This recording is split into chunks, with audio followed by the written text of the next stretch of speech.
Hi there, it's Ruth here at Artful Stampin'.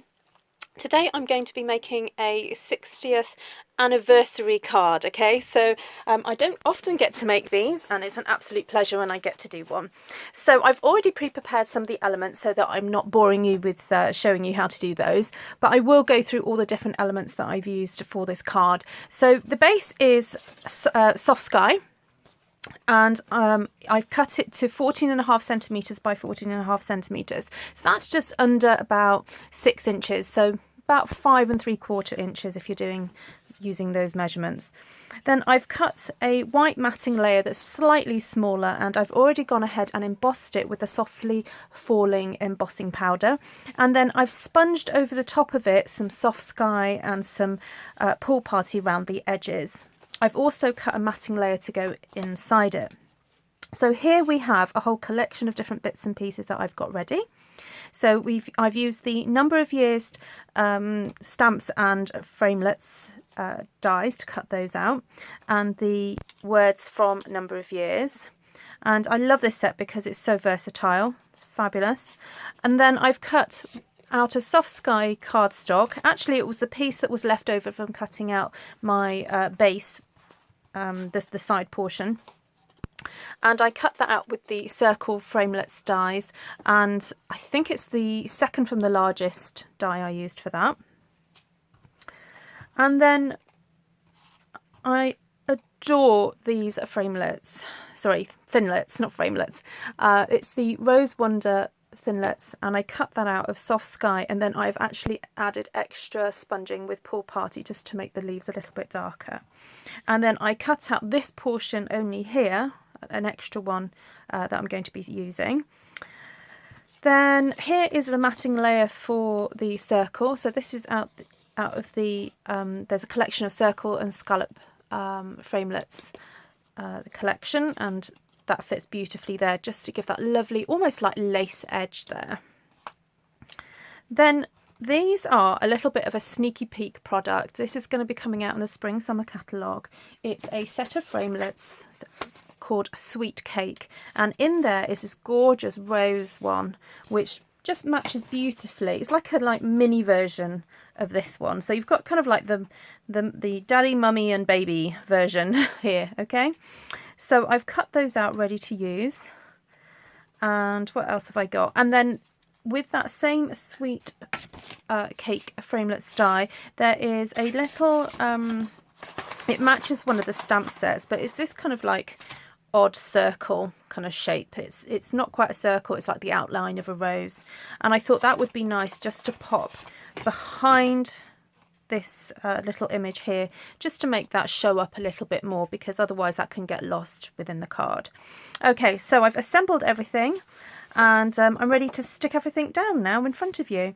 So I've got my trusty Tombow here, and I'm just going to adhere that really well to that layer there. Sorry, it's like I can't speak and concentrate at the same time. There we go. That's stuck down, and I love the wiggle room that Tombow gives us. So there we go. I've also sponged the edges of this card here, so it just gives a nice softer edge. And the reason I've gone for these colours is because the anniversary is coming up. So it was a winter wedding, and so I asked the lady who I'm making this for if she'd be happy for me to use blues, and she was. And I just think it goes really beautifully with the silver. Now, I made a very similar card to this last year for my parents-in-law 50th anniversary, and I did it in golds. So if you follow me on Instagram, or if you don't follow me and you would like to find me, if you just look up Artful Stampin' on Instagram, you'll find me. And if you scroll down a few months, basically this time last year, I made a very similar card. So I'm going to just place these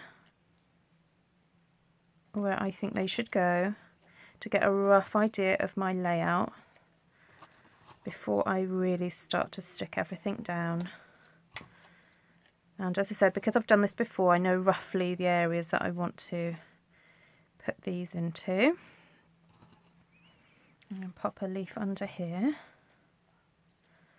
there, and pop a flower there And there, I think. Right, so probably the first layer I need to stick down is this giant big rose.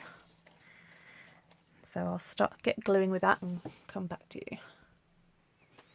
Okay, I put glue, very tiny dots in key points on the cutout, usually at the sort of the joints areas, and you really don't need lots and lots of this glue because it's so good.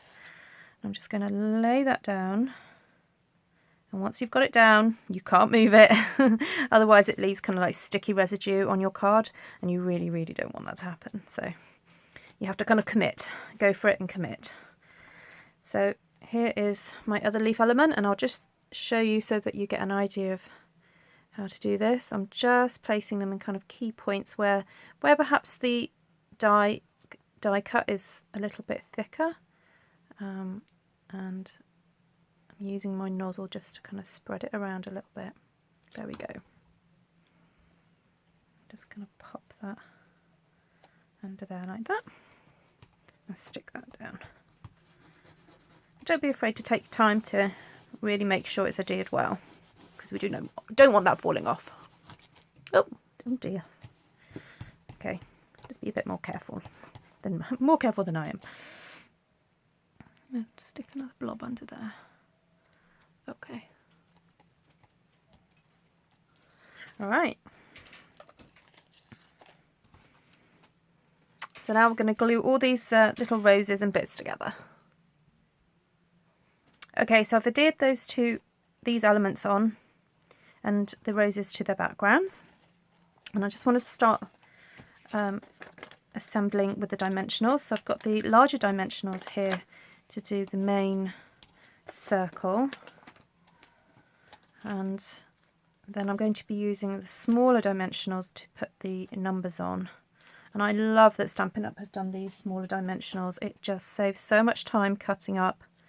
And here I'm just eyeballing this before I put it down and trying to have an equal distance between the top and the right hand side here, just to give it a sense of balance and on the card. Okay, so let's get these little dimensionals now. From my experience, I think these do fit on to the back of these numbers really beautifully. Yes, they do. Brilliant. And not that I still don't use those side pieces and cut them up, and you know, I'm still frugal with them, but it just does save a little bit of time having these ready done. So get those ready.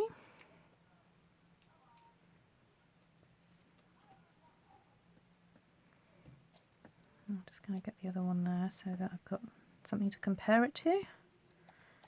Okay, now I know this side looks faded out. That is just the style of the stamps.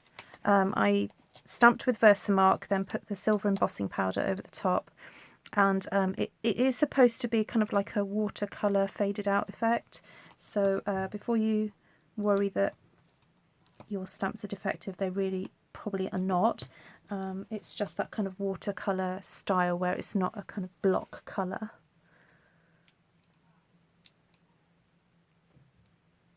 Also, remember, if you ever purchase these stamps, the 6 is also the 9. Okay, so don't think your 9 or 6 is missing. It's basically you've got to turn it over and use them the other way around. Okay, so that's the 60 placed on. And I'm just looking at that thinking, oh, I just want to move that just a little tad to the side like that. There we go. Okay, and then oh, just got to find my scissors. Oh, there they are, right in front of me.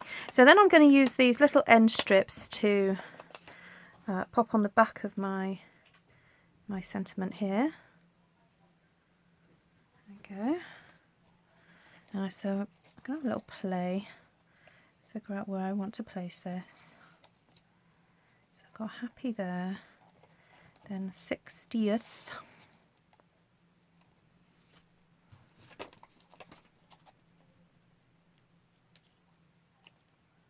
I'll just tuck that in there like that.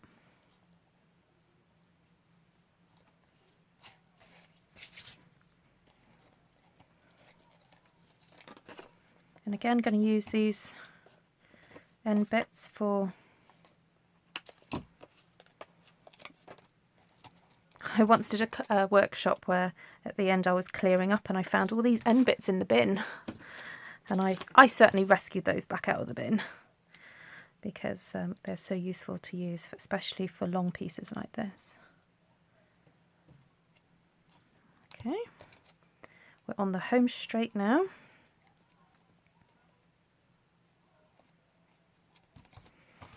Right, so just a few more pieces to adhere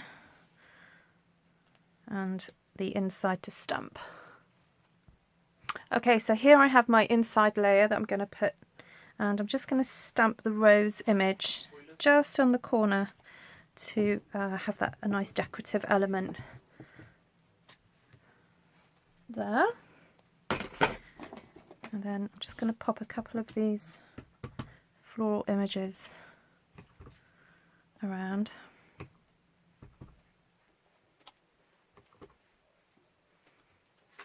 There we go. So that's going to be put inside, and then the finishing touches, I've got some Diamante crystals, and a really nifty trick with these is that these can be coloured in using the Stampin' Blends colours, and I've picked out the Pool Party and the dark and the light version here, and I'm just going to colour in some of these and place them onto the card. So I'm just using the brush tip and colouring in these crystals to turn them a beautiful crystally blue colour, and I think I'll just stick with this Pool Party. I don't think I need to use that soft one because the effect is very light and delicate. And then I'm just going to use my scissors to lift those off. Ooh.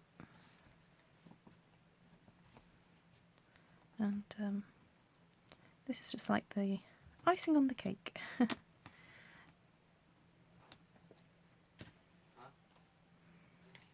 Ooh, dropping them.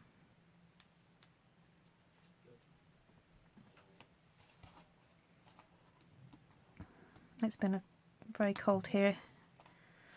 We've had snow, so sometimes what happens with these crystals is that when they get very cold, the glue gets a little bit brittle, so you almost have to warm the adhesive up a little bit to get them to pop off. So I'm just going to scatter these across the card to finish it off.